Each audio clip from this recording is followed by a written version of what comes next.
মেধাবী বালকদের মধ্য থেকে যাচাই বাছাই করে একজন বুদ্ধিমান বিচক্ষণ বালককে খুঁজে বের করলো এবং তাকে জাদুকরের কাছে জাদু শিখতে দিল। এরপর ওই জাদুকর ওই মেধাবী বালকটিকে জাদু শিখাতে লাগলো। প্রত্যেক দিন যেই পথ দিয়ে বালকটি জাদুকরের কাছে জাদু শিখতে যেত, ওই পথে একজন সাধকের আস্তানা ছিল।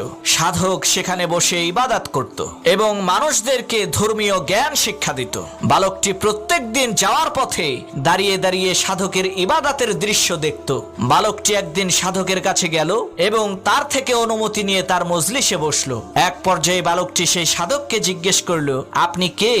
আপনি এখানে কি করেন? সাধক বলল, আমি একজন ধর্মীয় পণ্ডিত, আমি একজন ধর্মগুরু, আমি মহান আল্লাহ তাআলার ইবাদত করি এবং মানুষদেরকে সেই মহান একত্ববাদী খোদা আল্লাহ রাব্বুল আলামিনের দিকে আহ্বান করি। বালকটি কৌতূহল নিয়ে জিজ্ঞেস করলো, তার মানে আপনি কি বাদশার ইবাদত করেন? তখন সাধক বলল, না, বরং বাদশার প্রতিপালক